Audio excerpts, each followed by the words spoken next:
If you need to know one thing about this bill, Mr. President, it's that it would make it official government policy to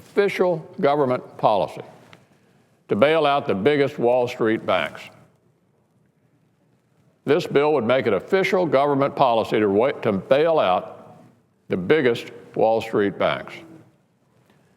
So if the administration is looking for bipartisan support on this Wall Street bill, they can start by eliminating this aspect of the bill, not because Republicans are asking for it, but because community bankers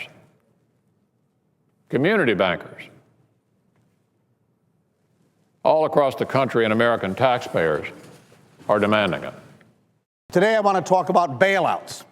Nobody likes them, Mr. President, and under our proposal, they will never happen again. As the President said in his State of the Union address, bailing out some of the large banks whose own mismanagement caused the crisis was about as popular as a root canal, to quote him exactly. That, of course, happened under the previous administration, I should note. But serious legislators of both parties realized that we had no choice. Our system was so broken that these companies had become too big to fail. If we did nothing else, our entire economy would collapse, we were told. You would think that if you wanted to avoid being backed into the corner again, if you wanted to avoid more bailouts, you would oppose efforts to protect the status quo. But Wall Street's special interests needed a way to defend the broken system. After all, for many of them, the kind of mismanagement that cost us millions of jobs is the way they pad their profits and pay their lobbyists. And so they turned to Frank Luntz, their political strategist. Now, let me tell you what Mr. Luntz came up with, and I quote from Mr. Luntz's memo that was leaked, unfortunately, for Mr. Luntz and others. But let me quote the partisan memo. The single best way to kill this legislation is to link it to the big bank bailout, end of quote.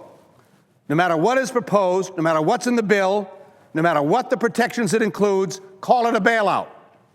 It's a naked political strategy, Mr. President, and if it succeeds and this legislation goes down and another crisis sinks the American economy, then the next recession and all the damage that it'll bring to the working families of this country will have happened for the sake of that false talking point that Mr. Luntz has been proposing.